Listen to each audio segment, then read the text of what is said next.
is the new radio.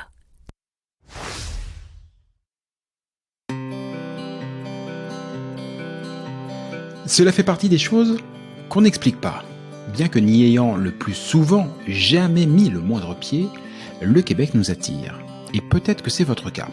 Peut-être même que, comme des milliers de Français chaque année, vous envisagez sérieusement d'aller y poser vos valises pour quelques mois, pour quelques années, pour toujours, qui sait. Mais si en avoir envie est la condition première pour réussir votre expatriation, c'est aussi, et de loin, la plus facile.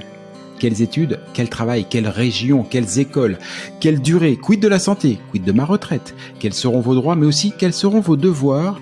Et au-dessus de toutes ces questions règne la question fil rouge de tout immigré au Québec. Comment obtenir le permis de séjour dont j'ai besoin? Et puis d'abord, lequel est-ce?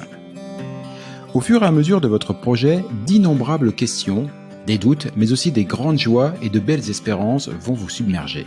Alors, à l'image de ce que Christelle Colling et ses équipes font au quotidien au sein de l'organisme, ce podcast est justement là pour vous aider, pour vous guider, pour vous informer, parce qu'ensemble, on partage le même objectif, Objectif Québec.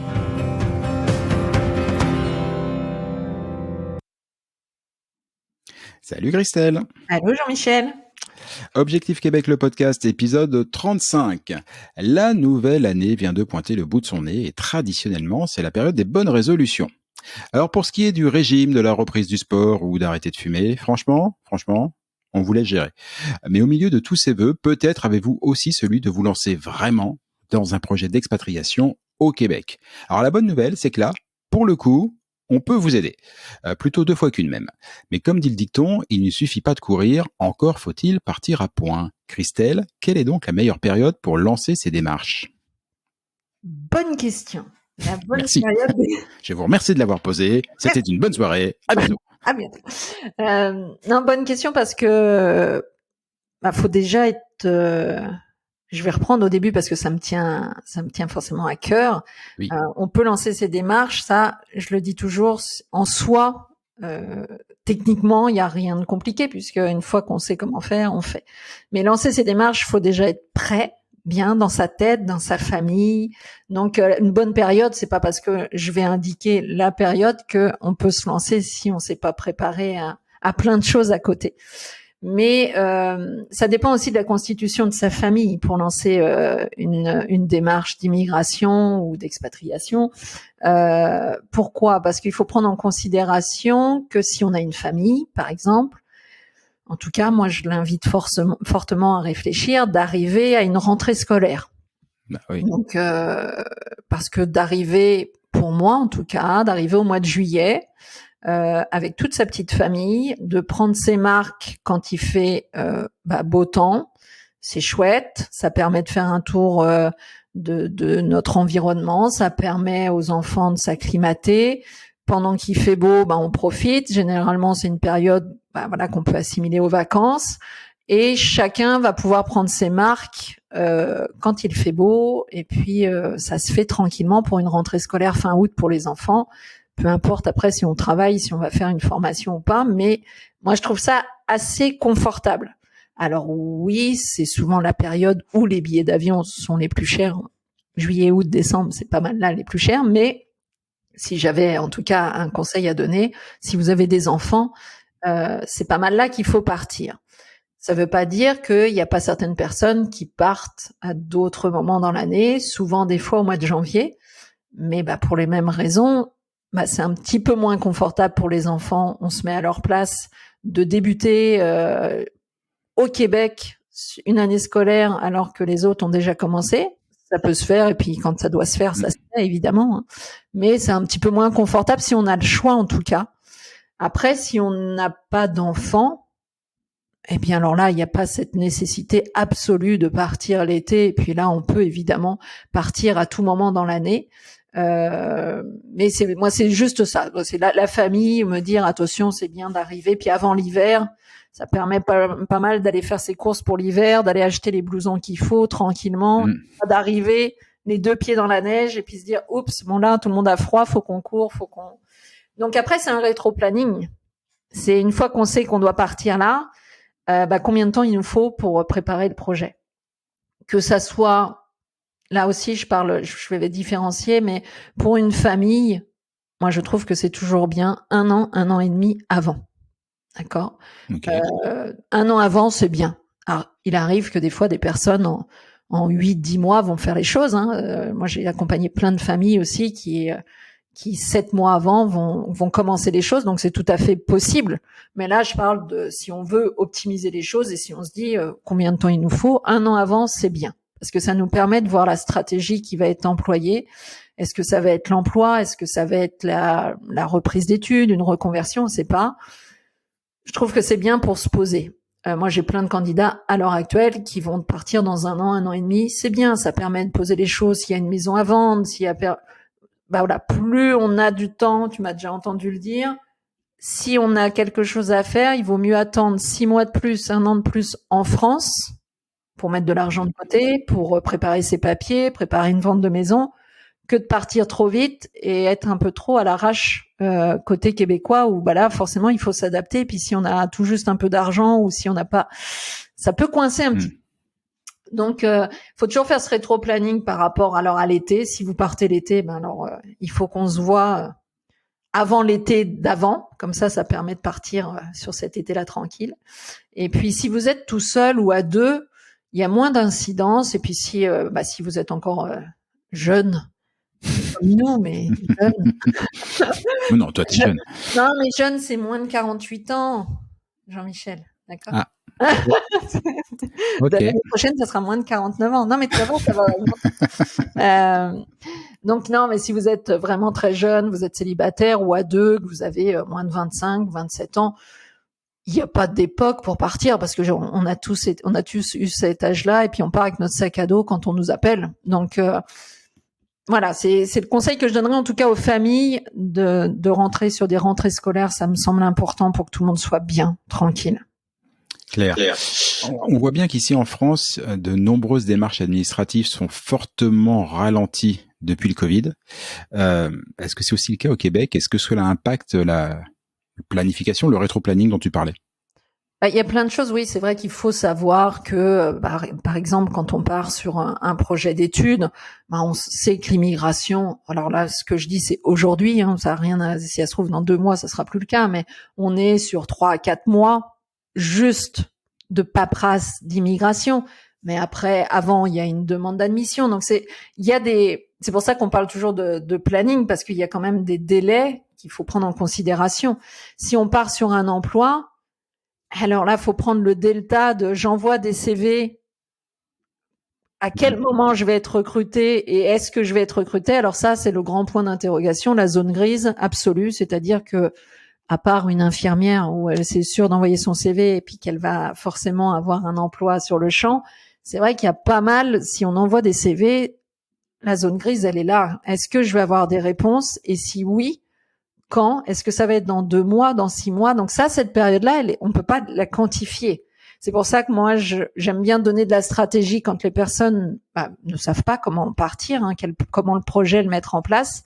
Et quand on met en place un projet vers l'emploi, je dis toujours, là, on va se laisser 6 mois pour travailler, envoyer des CV, que vous puissiez accrocher des choses avec des entreprises, parce que il va falloir au moins peut-être 6 mois pour qu'une entreprise revienne, accepte, vous fassiez 1 entretien, 2 entretiens. Ça, c'est difficilement quantifiable parce qu'il y a une notion en face qui est l'entreprise. Et ça, c'est pas des démarches d'immigration pure. Donc ça, on peut pas le quantifier, mais après, une fois qu'on a son offre d'emploi et qu'on se dit OK, après, c'est comme quand on a sa lettre d'admission pour rentrer. Après, c'est un peu plus simple parce qu'on sait qu'on part dans 6 mois ou 10 mois et là, on peut faire tout ce qu'il y a à faire de préparation en amont.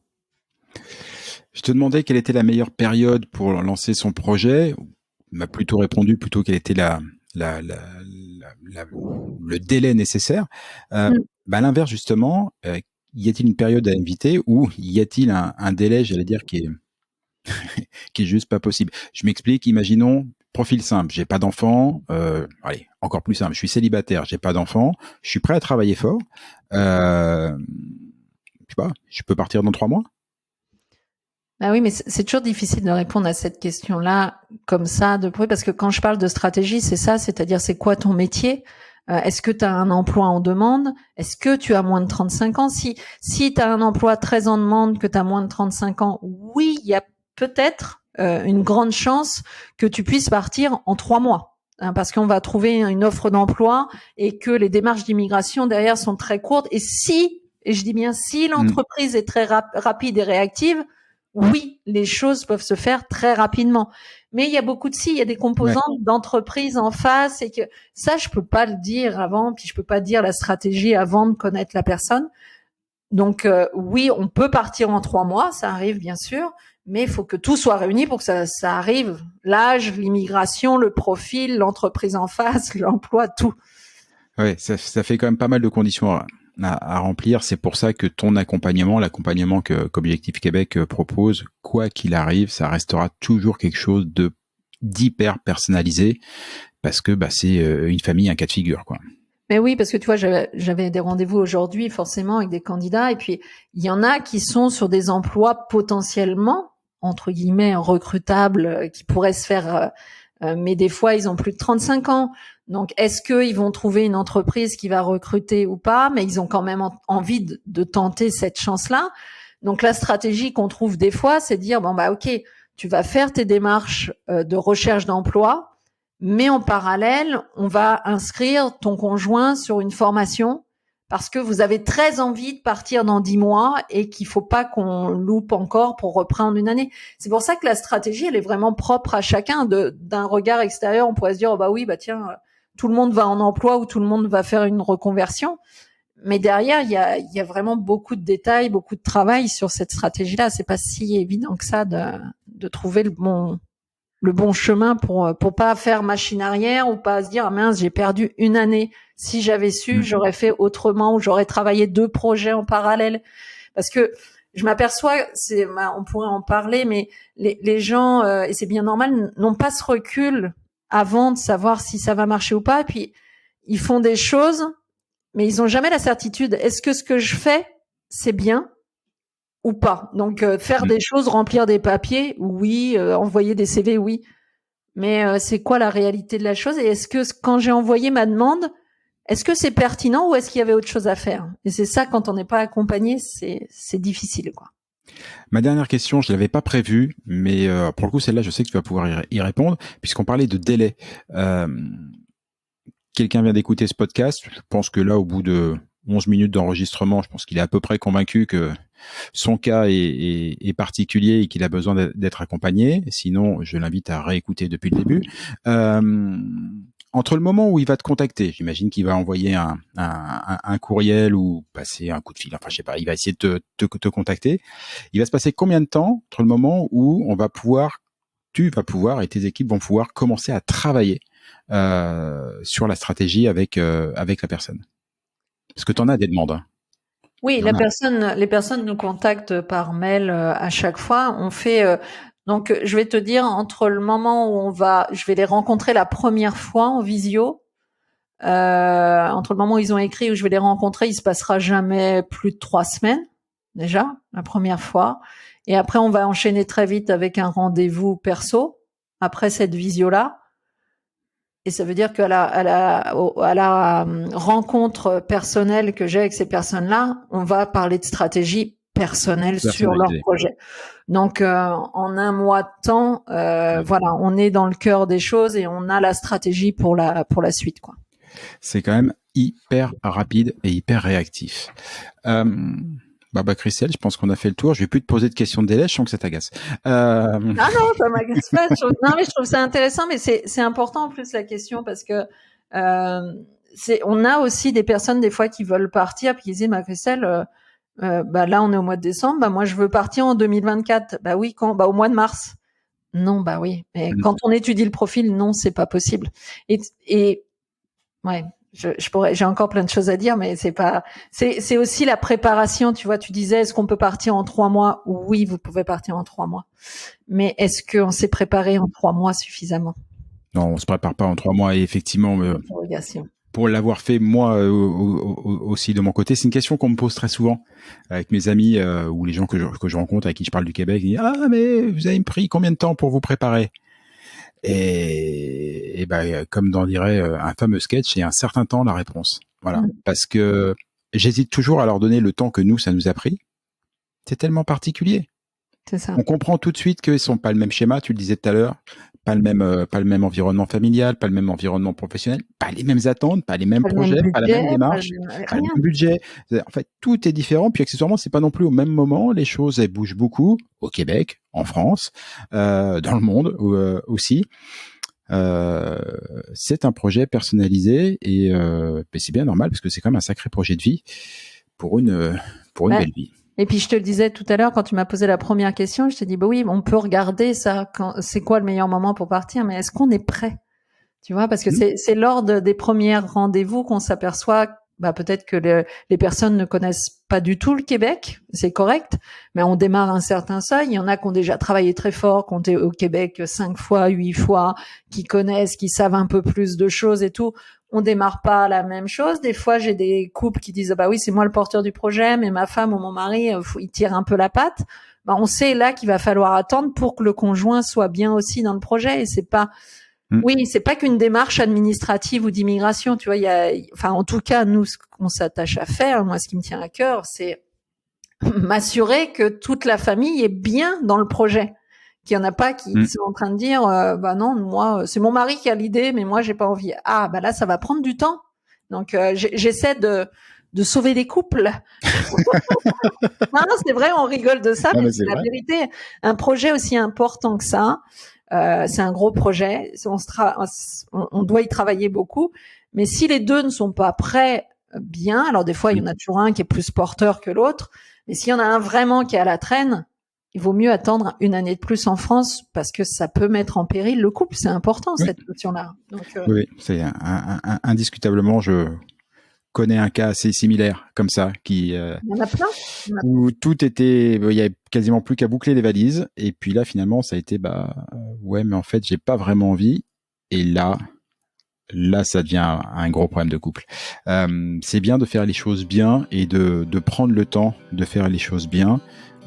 Pour plein de choses, mais aussi quand il s'agit d'aller réinventer sa vie à quelques 6000 km de son chez-soi habituel. Merci beaucoup Christelle, on se retrouve bientôt. Si Jean-Michel, à bientôt. À bientôt, ciao ciao.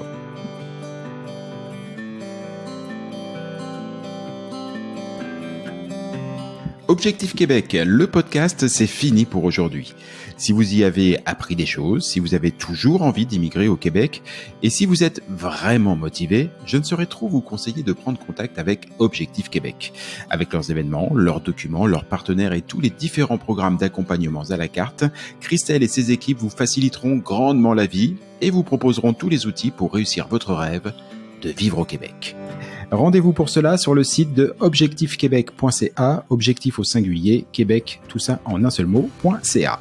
Et donnez-lui une bonne note, ça fait plaisir à Apple et Google. Et puis nous, on va vous dire, on n'est pas fâchés.